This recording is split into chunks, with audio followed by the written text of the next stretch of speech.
అందరికీ నమస్కారం. పిలిస్తే పలికే దేవుడే పరమేశ్వరుడు. అందుకే ఆయన్ని భోలానాథ్ అంటారు.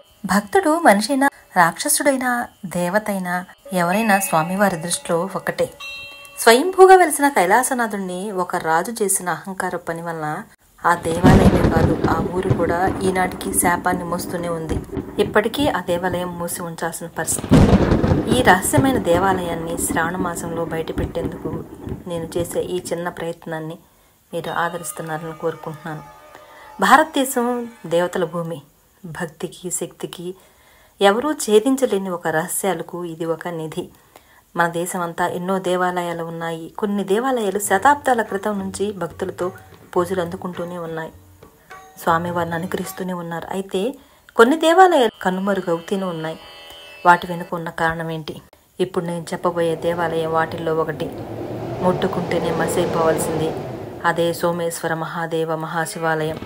కొన్ని శతాబ్దాల నుండి ఒక్క మనిషి కూడా వెళ్లకుండా మూసుండే ఆ దేవాలయం రహస్యం ఏంటో మీకు తెలిస్తే మీరు కూడా ఆశ్చర్యపోవాల్సిందే.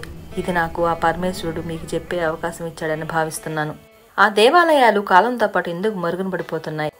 వీడియోలోనికి వెళ్లే ముందు మన ఛానల్ మొదటిసారి చూస్తున్నట్లయితే సబ్స్క్రైబ్ చేసుకోండి. వీడియో నచ్చితే చిన్న లైక్ ఇచ్చి తెలిసిన వారికి షేర్ చేయండి. నేను ఈ వీడియో చేయడానికి ఎంతో కొంత కష్టపడుతున్నాను. నా కష్టాన్ని గుర్తించి చిన్న లైక్ ఇవ్వండి. కొన్ని దేవాలయాలు ఎందుకు మరుగున పడుతూ ఉన్నాయి? లేక వాటి వెనుక శక్తివంతమైన శాపాలు ఏమైనా ఉన్నాయా? అలాంటిదే ఈ దేవాలయం. దీని గురించి తెలుసుకోబోతున్నాం. ఇప్పుడు మనం తెలుసుకోబోయే దేవాలయం ఒక రహస్యమైన ప్రదేశంలో ఉంది. ఆ గ్రామం పేరు తాంత్రికపురం. ఆ గ్రామం గురించి చాలా తక్కువ మందికి తెలుసు. ఎందుకంటే ఇక్కడ జీవిస్తున్న వారి గురించి ఎవ్వరికీ చెప్పరు, ఎవరితో మాట్లాడరు. అంతటి భయానక దేవాలయం అది. ఈ గ్రామంలో ఒక శివాలయం ఉంది. అదే సోమేశ్వర మహాదేవ శివాలయం. అయితే ఈ ఆలయం కొన్ని శతాబ్దాలుగా మూసివేయబడింది. ఈ సోమేశ్వర మహాదేవాలయం గురించి అక్కడి గ్రామస్తులు కూడా ఎవరితో మాట్లాడరు. ఎందుకంటే ఆ దేవాలయం సాక్షాత్తు పరమశివుడే శపించాడని చెబుతారు. అంతేకాకుండా ఈ ఆలయం తలుపు తెరిస్తే అనుకోని విపత్తు వస్తుందని కూడా వారి నమ్మకం. ఈ ఆలయం వెనుకున్న రహస్యం ఏంటి? నిజంగా శివుడు ఈ ఆలయాన్ని శపించాడా లేక పురాణ కథేనా? ఈ ఆలయ విశేషాలు మీరు విన్న తర్వాత మీరే చెప్పండి. ముందుగా వీడియోని చివరి దాకా చూడండి, ఎక్కడా స్కిప్ చేయవద్దు. ఈ ఆలయ విశేషాలేంటో తెలుసుకుందాం రండి. మీకు నచ్చితే హరహర మహాదేవ్ అని ఒక చిన్న కమెంట్ చేయండి.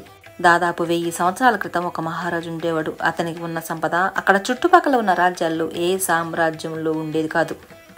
అతనికి శివుడు అంటే అపారమైన భక్తి. ఇంత భక్తి శ్రద్ధలు ఉన్న ఆ రాజు చేసిన ఒకే ఒక చర్య వలన శివుడు కోపానికి గురయ్యేలా చేసింది. అసలు ఆ రాజు ఏం చేశాడో తెలిస్తే మీరు కూడా షాక్ అవుతారు. ఆ రాజు ఎంత సంపద ఉన్నా భక్తి శ్రద్ధలు గలవాడు. అయినా మనిషిలో ఉండకూడదు మరొకటి ఉంది, అదే అహంకారం. ఆ అహంకారంతో రాజు ఒకరోజు తాను మంత్రులతో మాట్లాడాడు. నా పేరు చరిత్రలో నిలిచిపోయే విధంగా నా రాజ్యం భూలోకంలోనే అతిపెద్ద శివలింగాన్ని నిర్మించాలని అంటాడు. అప్పటికి ఆ రాజ్యంలో ఈశ్వర మహాదేవ గుడిలో ఎంతో ప్రసిద్ధి చెంది ఉంది. భక్తుల కోరికలు తీర్చే కల్పతరువుగా ఆ రాజ్యానికి భక్తి స్థానమైంది. అయితే ఈ దేవాలయంలో సోమేశ్వర మహాదేవ శివలింగం స్వయంభూలింగం. ఆ రాజుకు కలిగిన దుర్బుద్ధితో ఆ స్వయంభూలింగాన్ని తొలగించి ఈ భూలోకంలో ఎక్కడా లేని శివలింగాన్ని నిర్మించాలని అనుకుంటాడు. ఈ రాజు ఆ శివలింగాన్ని ఆ ఒక్క మాట అనగానే ఏమయ్యాడో తెలిస్తే మీరు షాక్ కావాల్సిందే. ఆ రాజు మాటలు విన్న ఆలయ ప్రధాన అర్చకుడు ఒక్కసారిగా కుప్ప కూలిపోయాడు. ఎందుకంటే అతనికి తెలుసు స్వయంభూలింగాన్ని కదిలిస్తే ఆ ఆలయం ఏమవుతుందో. ప్రధాన అర్చకుడు ప్రణమిల్లాడు. ఓ రాజా, ఇది స్వయంభూలింగం. దీన్ని కదిలిస్తే విపత్తు రావటం ఖాయం. శివుడు ఈ మార్పులు అంగీకరించడు అని బ్రతిమలాడుకున్నాడు. కానీ ఆ మాటలు విన్న రాజు నవ్వుతూ ఏమన్నాడంటే, శివుడి కోపమా అని హేళనగా నవ్వి, నేను అసలు భయపడ్ను. నేను శివుడిని ఆరాధించే భక్తుడిని, కాబట్టి శివుడు నన్ను ఏమీ చేయడు అని అన్నాడు. ఆ మాటలు శివాలయంలో ఉన్న శివుడికి ఒక సవాల్గా అనిపించింది. ఈ మాటలతో రాజు తన జీవితంలో అతిపెద్ద తప్పు చేశాడని అప్పటికి అతనికి అర్థం కాలేదు. అనుకున్నట్లుగానే ఎక్కడ లేనంత శివలింగా నిర్మించి తీరుతాను అని వాగ్దానం చేశాడు ఆ రాజు. రాజు చెప్తున్న మాటలకు ఏమీ అనలేక అర్చకుడు కూడా మౌనంగా మిగిలిపోయాడు. ఎందుకంటే అతనికి ముందే తెలిసిపోయింది రాజు రాబోయే రోజుల్లో ఏం జరగబోతుందో అని. రాజ్యంలో ఎంతో మంది మంత్రులు చెప్పినా సరే ఆ రాజు అస్సలు పట్టించుకోవడం లేదు. కానీ ఆ రాజుకు తెలియదు ఆ ఒక్క రోజులోనే అతని జీవితం పూర్తిగా మారిపోబోతుందని. అయితే ఈ సంఘటన జరిగిన ఆ రోజు రాత్రి ఆ రాజభవనంలో రాజు నిద్రిస్తున్నాడు. తాను నిద్రలోకి జారుకున్నాక ఒక కల వస్తుంది. ఒక్కసారిగా తన గదిలో తుఫాన్ లాంటి శబ్దాలు వినిపించసాగాయి. గాలి హఠాత్తుగా నిశ్శబ్దమైంది. రాజు తన గదిలో ఒక్కడే ఉన్నాడు. ఆ గదిలో ఇంకా ఎవ్వరూ లేరు, కానీ ఎవరో ఉన్నారనిపిస్తున్నారు. ఒక వెలుగు కాంతి కిరణం అక్కడ రాజుకి ఎదురుగా ప్రత్యక్షమైంది. అక్కడ ఓ శక్తి రూపంలో పరమేశ్వరుడు ప్రత్యక్షమయ్యాడు. ఆకాశం గర్జించింది, భూమి కంపించింది. శివుడు తన భీకరమైన స్వరంతో ఏమంటాడో తెలిస్తే మనం ఉలిక్కి పడాల్సిందే. ఏమన్నాడంటే, ఆ రాజు వంక కోపంగా చూస్తూ భీకరమైన స్వరంతో ఇలా అంటాడు: నీకున్న అహంకారం నీ రాజ్యాన్ని నాశనం చేస్తుంది. భక్తులు విశ్వాసాలను తాకట్టు పెట్టి దేవాలయాన్ని మార్చాలనుకోవటం మహాపాపం అంటాడు. అప్పుడు రాజు భయంతో, దేవా, నిన్ను కేవలం నా రాజ్యంలో ఒక గొప్ప ఆలయం నిర్మించాలనుకున్నాను, ఇందులో నా తప్పేముంది అని అడుగుతాడు భయంగా వినయంగా. ఈ మాట విన్న శివుడు తన త్రిశూలాన్ని భూమి మీద గట్టిగా కొడతాడు. ఆ దెబ్బకి ఒక్కసారి భూమి అంతా కంపించినట్లుగా అయిపోయింది. అప్పుడు శివుడు గట్టి స్వరంతో, ఈ ఆలయం స్వయంగా నా అనుమతితో పుట్టింది. దీనిని కదిలించడమే కాదు, దీనిపైన ఎలాంటి మార్పులైనా చేయాలనుకోవటం భయంకరమైన పరిణామాలను ఎదుర్కోవాల్సి వస్తుంది. ఇక్కడున్న దైవశక్తులు శాంతంగా ఉండాలి, కానీ నీ అహంకార చర్యల వలన ఈ పవిత్రమైన ప్రదేశంలోని దైవశక్తులకు ఆటంకం కలిగించింది. ఆ శక్తులు ప్రశాంతత కోల్పోయాయి.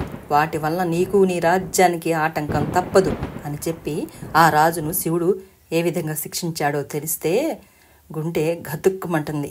అప్పుడు రాజు భయంతో మోకాళ్లపై పడి, దేవా, ఇప్పుడు నా తప్పు తెలిసి వచ్చింది, నా తప్పుని క్షమించండి, నా రాజ్యాన్ని రక్షించండి అని వేడుకున్నాడు. అప్పుడు పరమేశ్వరుడు, నువ్వు చేసిన చర్యల వలన ఈ ఆలయాన్ని శాశ్వతంగా మూసివేయాలి. ఆలయాన్ని ఎవరైనా తెరవడానికి ప్రయత్నిస్తే ఈ రాజ్యం పూర్తిగా నాశనమవుతుంది.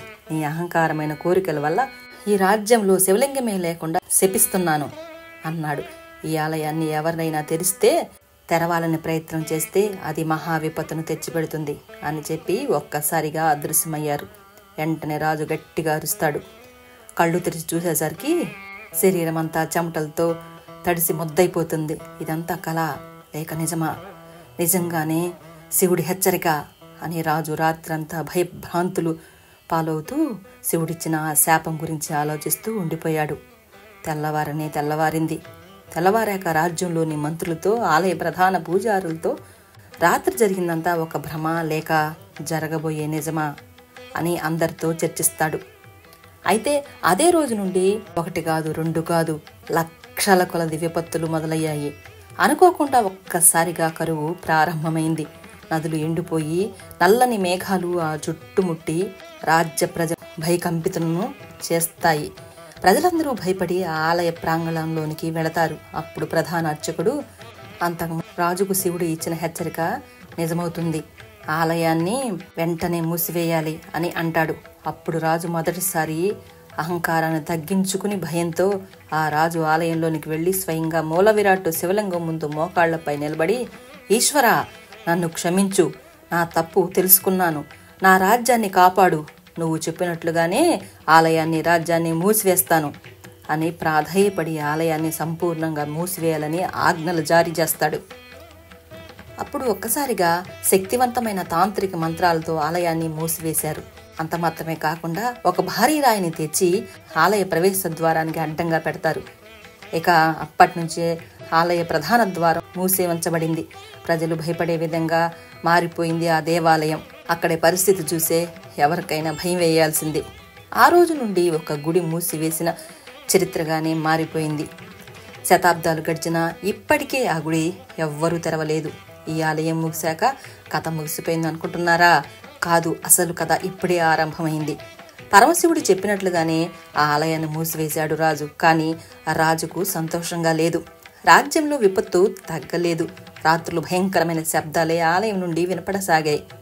రాజుకు నిద్ర లేకుండా పగలు రాత్రులు భయకంపితులవుతూనే ఉన్నాడు. క్రమంగా అతను ఆరోగ్యం క్షీణించసాగింది. అయితే ఒకరోజు శివుడు మళ్ళీ కలలో కనిపించి, నీ అహంకారం నిన్ను శాశ్వతంగా వెంటాడుతూనే ఉంటుంది, ఈ రాజ్యంలో నీకింకా స్థానం లేదు అని చెప్పాడు. దాంతో రాజు ఒక్క రాత్రిలో భవనాన్ని వీడి వెళ్ళిపోయాడు. అయితే ఎక్కడికి వెళ్ళిపోయాడో ఏమైపోయాడో ఎవ్వరికి ఈనాటికి తెలియదు. ఇప్పటికీ రాజ్యంలో అతన్ని ఎవ్వరూ చూడనే లేదు. అయితే కొంతమంది భక్తులు ఇలా అంటూ ఉంటారు, రాజు తన పాపాలను ప్రాయశ్చిత్తం చేసుకునేందుకే తపస్సుకు అడవిలోనికి వెళ్ళిపోయాడని. మరికొందరేమో అతను శివుని శాపం వల్లనే అదృశ్యమయ్యాడని, భూమి మీద మళ్ళీ జన్మించలేని స్థితిలోనికి వెళ్ళిపోయాడు అని అంటూ ఉంటారు. సోమేశ్వర మహాదేవాలయం మూసివేయడానికి కారణం రాజు చేసిన తప్పు, రాజ్యంలోని విపత్తులకు చివరికి రాజు అదృశ్యం అవటానికి అంతా ఒక చిక్కుముడిలాగానే మిగిలిపోయింది. ఈ ఆలయం మూసివేసినప్పటి నుండి ఇప్పటి వరకు ఎవరూ దీనిని తెరవలేకపోయారు. అక్కడి ప్రజలైతే ఆలయం చుట్టుపక్కలకి కూడా వెళ్ళటానికి కూడా భయపడుతూనే ఉన్నారు. మొదటిసారి మన ఛానల్ను చూస్తున్నట్లయితే సబ్స్క్రైబ్ చేసుకోండి. వీడియో నచ్చితే చిన్న లైక్ ఇచ్చి హైప్ని కొట్టండి. అక్కడ పాయింట్స్ వస్తాయి, 3 సార్లు క్లిక్ చేయండి. మీకు తెలిసిన వారికి షేర్ చేయండి. Thanks for watching.